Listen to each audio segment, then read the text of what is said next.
For having me here today and taking part out of your holiday weekend. I'm Mike Wargo, LPL Financial. I've been a financial advisor coming up on 27 years in September. So I've pretty much seen a lot of things, probably not everything, but we got something that's pretty fast here today.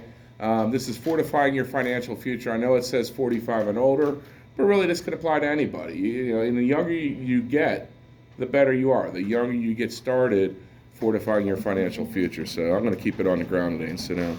Okay, here we go. All right, so this is just approved by our firm. Great. Okay, topics we'll be exploring. Try to focus a little better. Wondering. Thought I needed to see Dr. Hans I from thought my it was eyes. truly my eyes, yeah. It's a ploy, right? How about that? Look at that. Look at that. Is that better? Topics we'll be exploring. Strategies for building retirement savings, balancing different financial goals, preparing your estate plan. Come on. That's not what we want. There we go. The changing face of retirement. We have rising costs, as we all know with inflation. Inflation's at 7% right now. Longer lifespans. We have great medical facilities here in Monroeville. You can take meds and you can live longer than what we were living 50, 100 years ago. More active lifestyles, and changes to Social Security benefits. Okay, are you saving enough for retirement? This is a pretty interesting survey. The 2020 Retirement Confidence Survey shows that 69% of workers feel confident that they will have enough money to live comfortably in retirement. So this is a pretty recent survey. You see the two lines. One is a significant increase there in 2020. March of 2020, very confident, somewhat confident. I don't know why they felt so good when the world ended, but whatever. Okay, here we go. What is your savings goal? Okay, so just like anything else, just like for your business, just like for your job, just like a weight loss goal, whatever you want to do, write it down. When do you plan to retire? Well, write a date down. How much income will you need? Have an idea what your bills are going to be, what your bills are going to be now, and what they're going to do as far as that goes. And this is very, very important. Does everybody look at their annual Social Security statement? It comes once a year. They let you know. Mine's all the way from 1991. I weighed $4 an hour at like SeaWorld. It has every single job that you ever did. It shows you three numbers. It shows you the number if you retire at 60, the early number, and then the full retirement age, and obviously if you make it to 70, the number there. Obviously, the longer you can hold out, the more money you'll get on that end. Do they still send those things out, Mike? Because I don't get them. You can get them online. SocialSecurity.gov. Yeah. Oh, you can't get them on? SSA.gov. It does like some different They kind of mailed things. me one. Yeah, I'll show you. Yeah. Recently? Yeah. Okay. I'm shocked. So, estimated Social Security benefits, since we're on that subject. Okay, so this is just if you make $50,000 a year, kind of what the guess is. 62 in 1 month, I'm getting the hell out of my job. I hate it. I'm 62. I'm going to get Social Security. You get $1,045 a month. If you say, okay, I'm going to wait till 66. I kind of like my job a little bit. You'll get $1,547. And if you love the work and you love doing what you're doing, you're not really worried about retirement. You think if you retire, you're going to go nuts, watching Dr. Phil every single day. Then, you make it till 70, then you get almost twice as much money at 50. It goes higher, $75,000 and $100,000. Look, you're pulling in $3,192.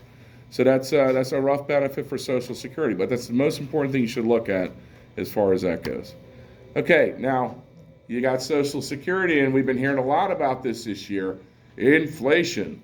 So you take a look here, and this is between 2010 and 2020, annual inflation rates range from a high of 3% in 2011 to a low of 0.7% in 2015. And now 2019, it's 2.3. Guess what it is this year so far? 8.5. Yeah, the 70s. I love that song, Good Times. Temporary laid off. I think of that. Yeah, that was a great movie, great show. Okay, so here's your costs in today's dollars. Say, hey, I got $100,000 in the bank. Okay, hopefully the inflation rate will go down, and it's just an anomaly here with the recent, and it'll get under control. But let's say in 20 years at 3%, you're $100,000 to equal $100,000. You're going to need $180,000, and you go down that list at 250. You're going to need $451,000. And then you think about the fun with inflation. I found we found my grandma's stuff, and she had the paper when JFK was assassinated. You could get a new car for like $1,000. It was just really amazing. I know my mom and dad paid $20,000 for their home back in 1966. So you just see how inflation just keeps moving higher. So you want to calculate that out. Now, how can I come into play, or your financial advisor? You get into investments, the power of compound interest. It helps your money grow. This chart assumes a 5% constant annual return over 20 years. So let's say you've invested $100 monthly for 20 years. Think about that.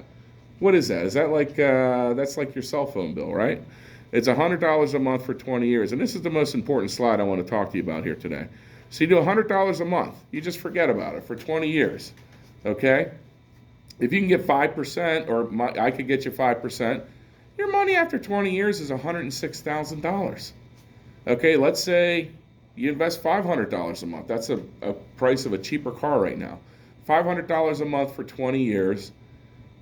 You could be almost at $1 million. You get compound interest. You get that 5%. So I get a lot of times people are like, I'm 50.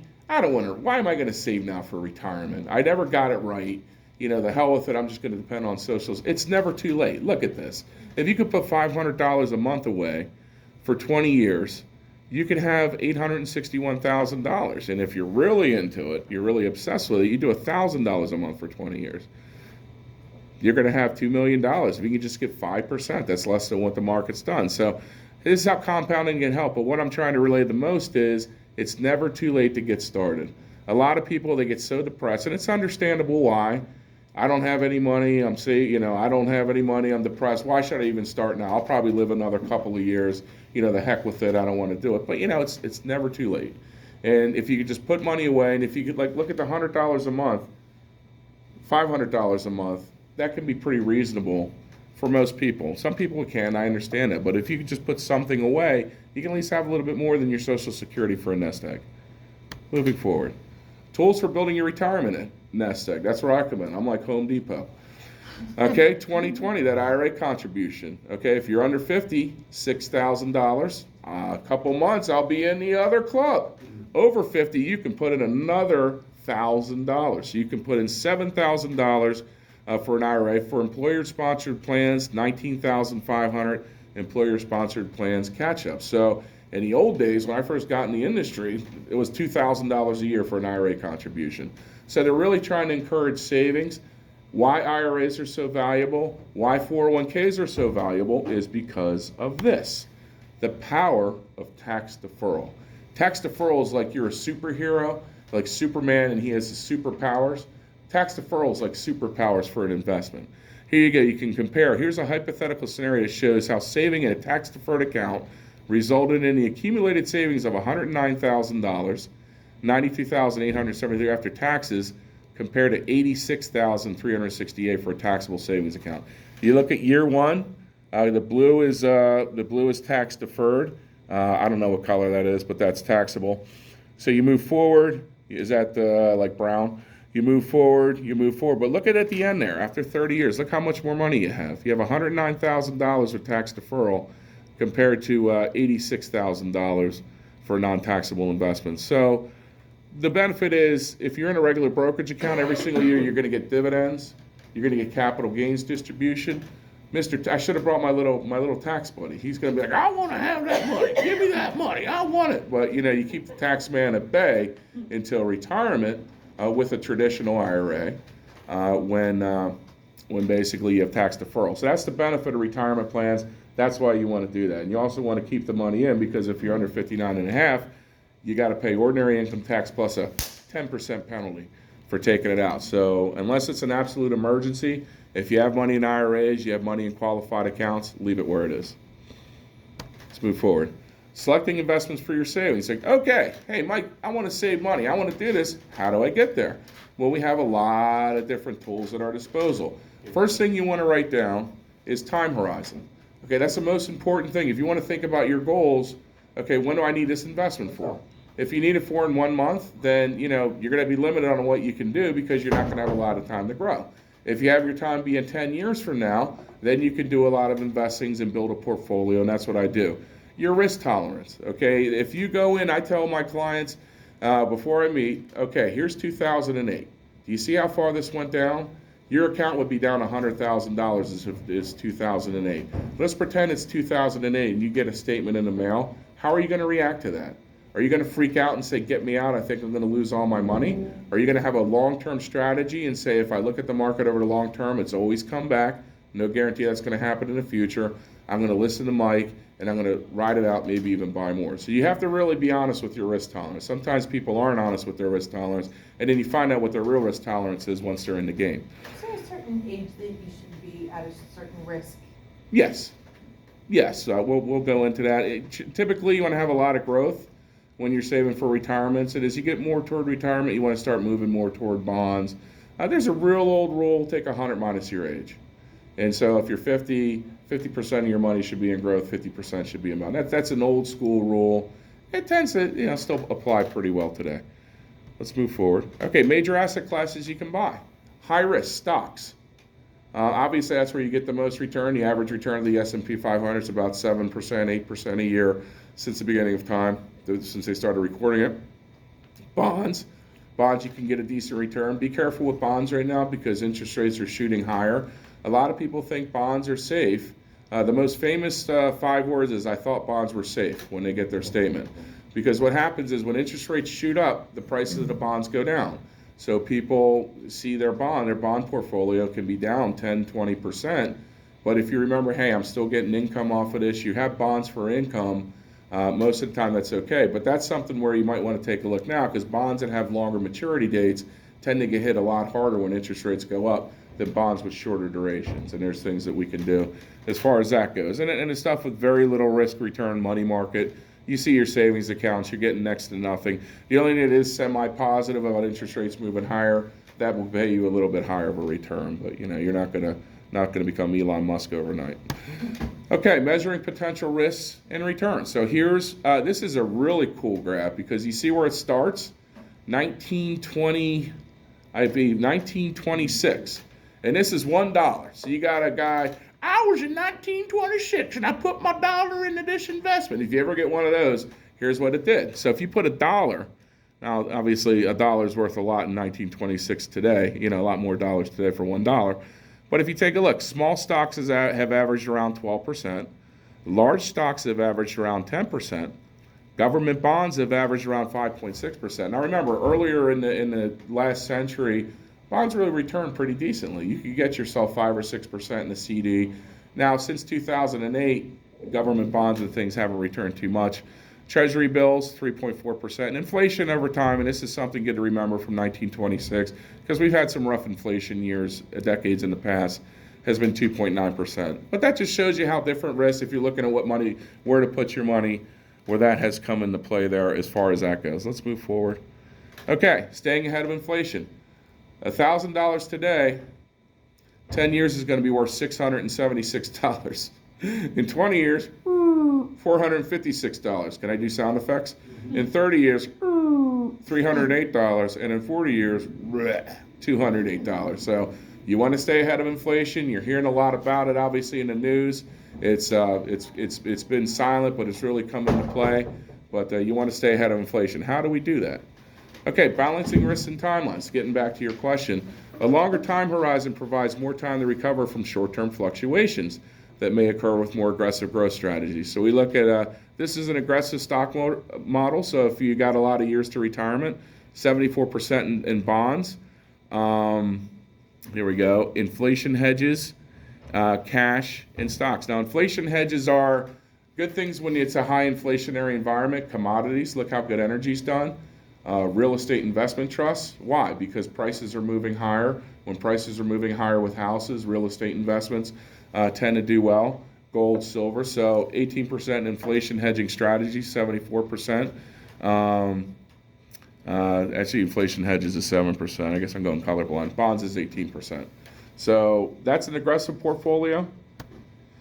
Moderate growth. So when you get into your 40s and 50s, you have maybe 10 years out from retirement, you go more toward moderate growth. Stocks, bonds, inflation hedges, cash. I'm almost done. We have a couple left.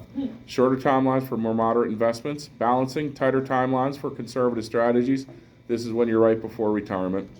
Review your allocations regularly. Review your asset allocation at least once a year. I do it quarterly for my clients. Make modifications as your circumstances change. Consult a financial professional. Let's see what else we got. Leaving your job, weigh your options. Obviously, if you leave your job, you have an old 401k that's probably sitting there not being managed. We can roll that over into an IRA. You can take a lump sum distribution, transfer savings to a new employer's plan. Balancing multiple financial goals, children's college, retirement, supporting aging parents, that can cost a lot of money. Financial impacts on caregivers, less flexibility, fewer job options, reduced pensions, Social Security benefits, less money to invest, out-of-pocket expenses. Preparing for the inevitable, last will and testament, trust, insurance policy. Make sure your beneficiaries on your accounts is where you want the money to go. A lot of people think they have a will, they don't have to worry about it. If little Timmy got himself in trouble and got in prison and did the family dirty, he could still get that money if he's still on there. So, you want to make sure it's up to date. Estate taxes, what's has changed from the 2018? They moved the estate tax limit a lot higher.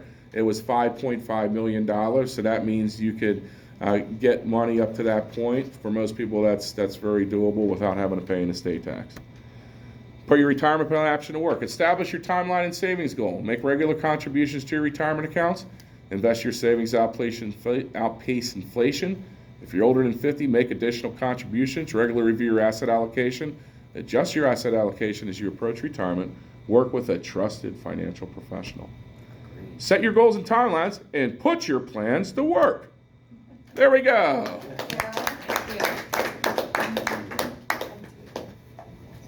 I'll give a shout out for Mike. He is my financial advisor. Thanks, You are welcome. He's a well-trusted gentleman. Thanks. Yeah, any questions? Pretty cut and dry. On the example that you're showing with Social Security. Sure. So when you retire, then obviously there's a difference to the amount you get per month. Mhm. And based on 50,000. There seems to be, people have different opinions as to what that 50,000 is from. Is it from the last job or their highest paid job? I think they take your 10 best quarters. I'll find that answer next week. Yeah, But your that'd be 10, because there's some years where you earn a lot. There's some years where maybe you're not A lot working. of people are concerned, Yeah. and mine was, that you've got, right, that, because usually later in life, you resettle into something different than you Yeah. do when you're 30, so a lot of people are concerned, because that's what they think it is. I'll find that answer out, but I'm 99% sure, Alice, it's your 10 best quarters. And I thought it had to be 10, I thought it was 10 best consecutive quarters. I'm not sure about that, but let's see. really don't know. I'll get the Well, I tell answer. you what, I took mine at 62, because at that time, I was going through a bunch of stuff, and I was working as a bartender, believe it or not, making nothing, showing nothing. Right. Yeah. And, okay, a couple years previous, I had decent